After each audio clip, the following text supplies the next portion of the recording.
नमस्कार दोस्तों, आप सबका एक बार फिर से स्वागत है हमारे इस यूट्यूब चैनल पे।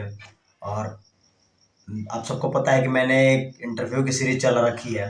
तो जो भी लोग मेरे इस चैनल पे नए हैं उन सबको मैं बता दूं कि मैंने लगातार 4 बैंकिंग एग्जाम निकाल रखे हैं। वो सारे मेरे स्कोर कार्ड पिछले वाले वीडियोज़ में जाके देख सकते हैं। और बाकी के वीडियोज़ भी जो कि इंटरव्यू में उनको हेल्पफुल होंगे वो देख सकते हैं। यहाँ पे मैं आज सारे के सारे स्कीम्स जो कि आईबीपीएस पीओ के इंटरव्यूज़ में पूछे जा सकते हैं उनके बारे में बिल्कुल स्मार्ट तरीके से एक्सप्लेन करूँगा कि वो कैसे आएँगे और उनको कैसे-कैसे आपको बताना होगा। बिल्कुल उसमें जो-जो फैक्ट है, जो-जो डेटाज़ उठाए गए हैं, बहुत ही यूनिक होंगे। तो उन सारे योजनाओं पे ज़िक्र करेंगे। उससे पहले मैं बता दूँ कुछ छोटी चीज़ें, जैसे कि आप इंटरव्यू रूम में जा रहे हैं, पैनल मेंबर के सामने जा रहे हैं, तो घबराना नहीं है क्योंकि वो आपको लेने के लिए ही बैठे हैं। तो सबसे पहले एक जो घबराहट होती है वो मन से निकाल दीजिएगा और कोशिश करिएगा कि जो भी आपके आस-पास में जो भी कैंडिडेट बैठे होंगे उनसे बातें कम हों। क्योंकि बातें करने से क्या होता है, वो आपको इधर-उधर की बातें बताएँगे। कुछ लोग आते हैं जो कहते हैं कि मेरा 4 बार का एक्सपीरियंस रहा, 5 बार का एक्सपीरियंस रहा, पैनल मेंबर ऐसे होते हैं, वैसे होते हैं। कुछ ऐसा नहीं होता है। पैनल मेंबर बहुत अच्छे होते हैं, बहुत ही सपोर्टिव होते हैं, आपको लेने के लिए बैठे होते हैं। तो कोशिश करिएगा कि अपने कैंडिडेट जो भी आपके आस-पास बैठे हों उनसे बातें कम से कम हो। इंटरव्यू जब आपका हो जाए तो बातें करिए खुल के, कोई दिक्कत नहीं है। लेकिन इंटरव्यू होने तक कोशिश करिए कि अपने आप को बाँधे रखिए और पैनल मेंबर के सामने ही और बिल्कुल अंदर जाके अपने आप को एकदम फ्री पहले से जो आप एक अंदर जाके फ्री करने में 1-2 मिनट लगेगा, वो आप ऑटोमेटिक पहले से फ्री होके जाइए। क्योंकि कोई उनसे डरने वाली बात नहीं है, पैनल मेंबर आपके बिल्कुल आपको सेलेक्ट करने के लिए ही बैठे होते हैं।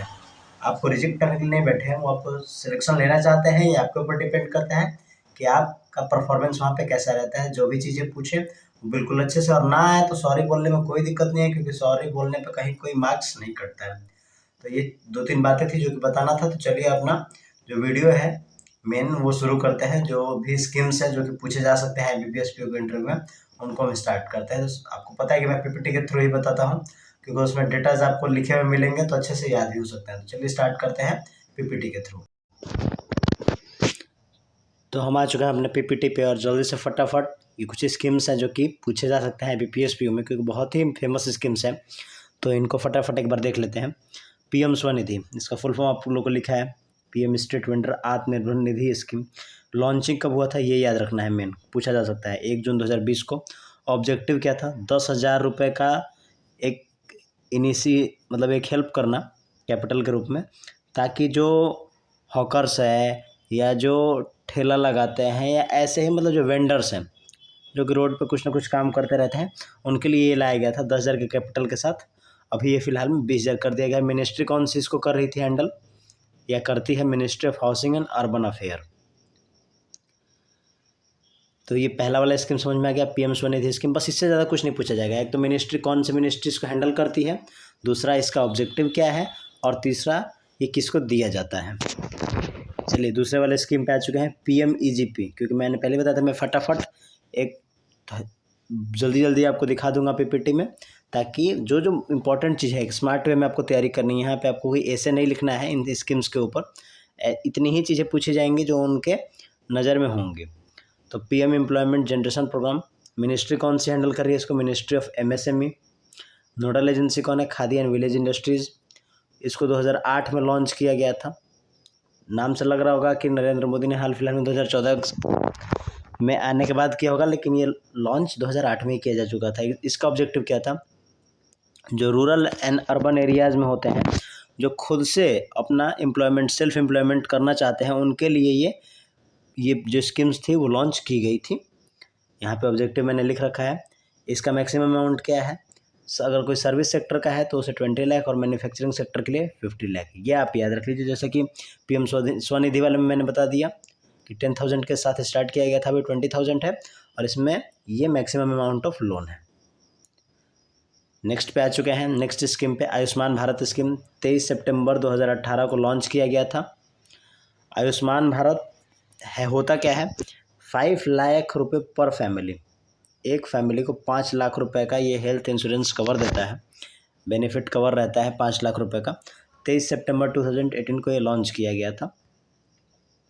इसकी फाइनेंसिंग कैसे कैसे होती है, 60% जो होता है 50 लाख रुपये में, 5 लाख रुपये में जो 60% होता है भागीदारी वो सेंट्रल की होती है एंड 40% जो होता है वो स्टेट्स की होती है। और अगर जम्मू कश्मीर की बात करें तो 19 एंड 10% का शेयरिंग चलता है, मतलब 90% सेंट्रल गवर्नमेंट देगा और 10% इसकी फंडिंग स्टेट गवर्नमेंट देगा। ये फाइनेंसिंग का इसका क्राइटेरिया है। अगला जो स्कीम है वो हम लोग आ चुके हैं, अटल पेंशन स्कीम। ये लॉन्चिंग हुआ था 9 मई 2015 को। इसका ऑब्जेक्टिव क्या था, इसका उद्देश्य था वो क्या था, social security for unorganise sector. जो ऑर्गेनाइज सेक्टर होते हैं उनके लिए तो पेंशन सिस्टम हमारे कंट्री में चलता ही है। जो अनऑर्गेनाइज है, जो प्राइवेट सेक्टर में काम करते हैं, जाहिर सा बात है कि उनके रिटायर होने के बाद उनके लिए कोई पेंशन फैसिलिटी नहीं होती, तो ये उनके लिए लाया गया था। इसको स्पॉन्सर्ड कौन करता है, मतलब संभालता कौन है, pension fund regulatory and development authority, PFRDA। Eligibility क्या है, 18 से 40 ईयर इसकी एलिजिबिलिटी है, मतलब minimum 18 maximum 40 year. At the age of 60, जब आप 60 साल के हो जाएंगे तो 1,000 रुपये से लेकर 5,000 रुपये तक पर मंथ आपको पेंशन मिलेगी, और डिपेंड करेगा कि उसी के अकॉर्डिंग कटना है। और आपको बता दें, इसमें जो कोई बात नहीं बताता, अगर आप वो पूछ ले गलती से भी पैनल मेंबर, तो 20 ईयर का रहता है।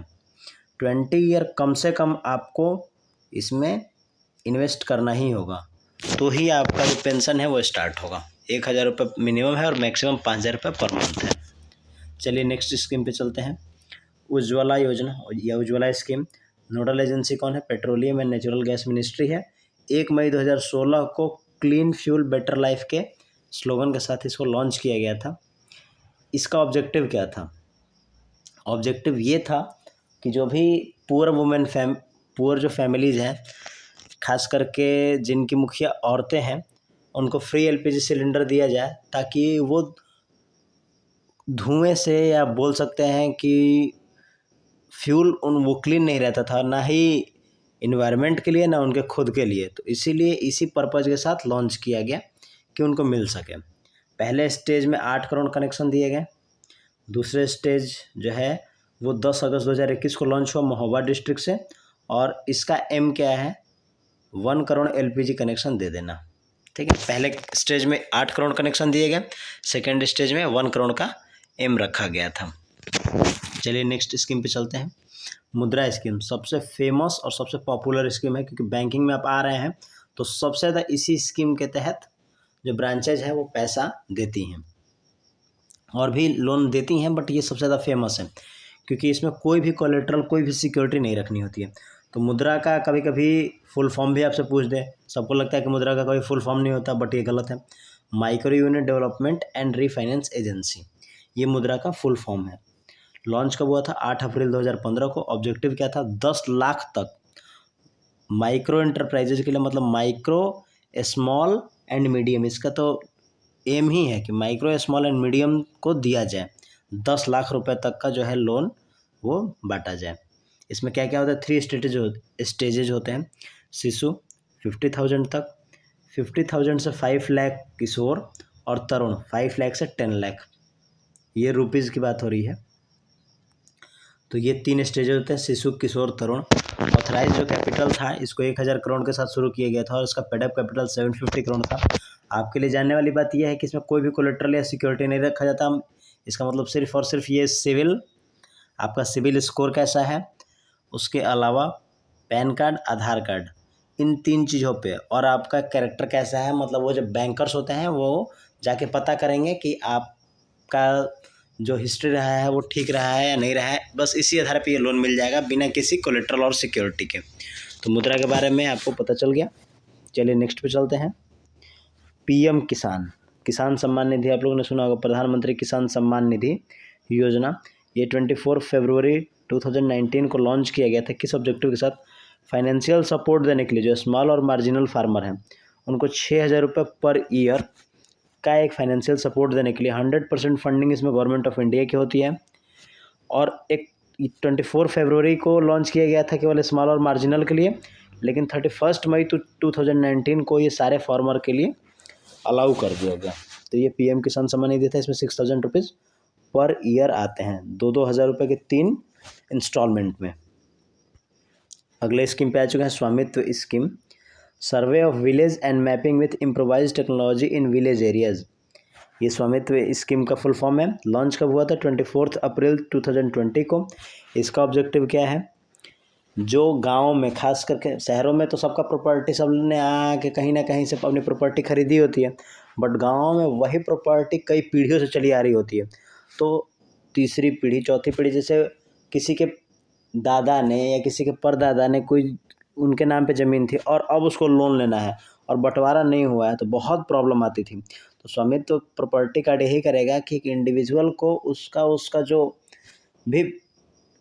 भी उसका शेयर है वो उसके बारे में बता देगा और उसको प्रॉपर्टी कार्ड दे देगा, ताकि पता चल सके गवर्नमेंट को कि कौन सा जो लैंड है वो किसका है। मतलब एक आप बोल सकते हैं कि ट्रांसपेरेंसी आ जाएगी कि ज़मीन के मामलों में, कि जो पीढ़ियों से जो चीज़ें चली आ रही थी अननोन तरीके से, वो सब चीज़ें खुल के सामने आ जाएंगी। नोडल मिनिस्ट्रीज़ की कौन है? मिनिस्ट्री ऑफ पंचायती राज। और पीरियड क्या है कंप्लीशन का? 2020 में स्टार्ट किया गया था, 2024 तक इसको कंप्लीट कर लिया जाना है। 6.62 लाख विलेज इसमें आ रहे हैं, ये कवर कर रहे हैं। चलिए नेक्स्ट पे चलते हैं। प्रधानमंत्री जनधन योजना, बैंकिंग में आप आ रहे हैं, ये आपके लिए सबसे इम्पोर्टेंट है।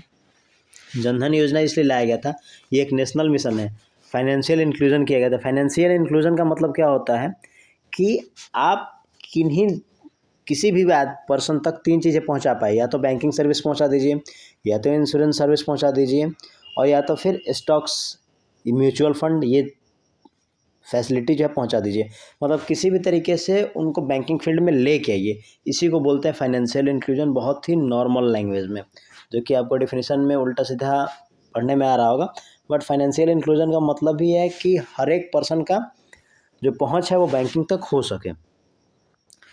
तो किस लिए किया गया था? कि एक basic saving and deposit account हो सके। जाहिर सा बात है कि basic saving and deposit account है और गांव के आखिरी पर्सन तक पहुंचना चाहिए था, तो जीरो बैलेंस अकाउंट होता है ये। इसमें कोई बैलेंस का लिमिट नहीं होता है कि आपको 500, 1000, 2000 रखने हैं। और लॉन्च कब किया गया था? 28 अगस्त 2014 को ये लॉन्च हुआ था। ऑब्जेक्टिव क्या था? Financial product on an average cost. Average cost तो है, ये जीरो बैलेंस पे खाता खुल जाता है, आपको रुपए डेबिट कार्ड मिल जाता है और फाइनेंशियल इंक्लूजन हो रहा है। इतने लो कॉस्ट पे इंश्योरेंस हो जाते हैं, JJBY, जीवन ज्योति बीमा योजना एंड सुरक्षा बीमा योजना, जो कि 20 रुपीज़ में है और 436 रुपीज़ में है। तो ये सारी चीज़ें इतनी सस्ती, इसीलिए ये ऑब्जेक्टिव किया गया था कि हर गांव के, मतलब जो एक छोर का आखिरी पर्सन है उस तक भी ये पहुंच सके बैंकिंग सर्विस। टोटल अकाउंट अभी तक 46.30 करोड़ खुल चुके हैं। इसमें 67% जो अकाउंट है वो रूरल एरियाज़ में खुले हैं, रूरल एंड सेमी अर्बन में। 55% जो अकाउंट है वो फीमेल के हैं। ये कुछ डेटाज हैं जो कि आप इनको पढ़ के जाएंगे तो अच्छा रहेगा। चलिए नेक्स्ट पे चलते हैं।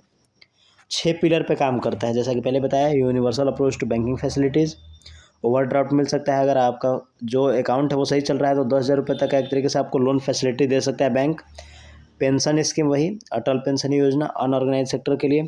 Financial literacy programme, insurance scheme जिसमें JJBY और SBY आता है, और क्रेडिट गारंटी फंड क्रिएट करना। ये इसके 6 पिलर हैं। अगर आपसे पूछ दे कि किन पिलर पे ये काम करता है तो ये इसके टोटल 6 पिलर हैं। चलिए नेक्स्ट पे चलते हैं।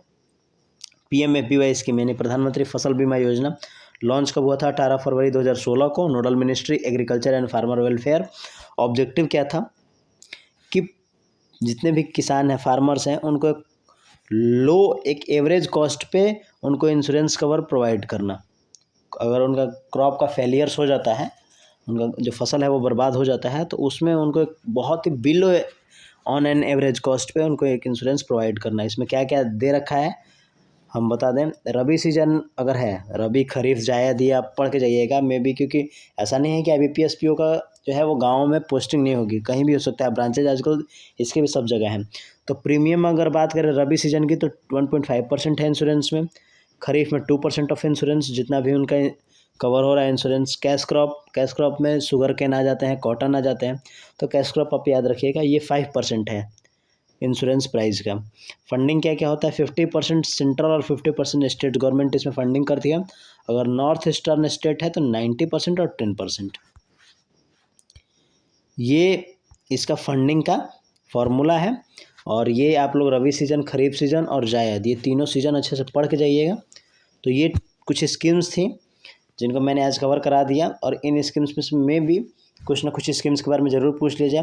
और अपने आगे आने वाली वीडियोज़ में मैं ओपन मार्केट ऑपरेशन और 1991 में क्राइसिस बहुत अच्छे से एक्सप्लेन करूँगा, ताकि कभी पूछ दे आपसे तो आप लोग कंफ्यूज ना हो। तो ये दोनों स्कीम्स, जो दोनों चीज़ें हैं, जो दोनों टॉपिक, वो मैं अगले आने वाले वीडियोज़ में कवर करूँगा। तब तक के लिए बहुत बहुत धन्यवाद। और लगभग सारे कमेंट का मैं जवाब दे रहा हूँ, तो अगर आपका कुछ भी क्वेरी है तो वो आप कमेंट में छोड़ सकते हैं। चलिए, तब तक के लिए बहुत बहुत धन्यवाद। जय हिंद।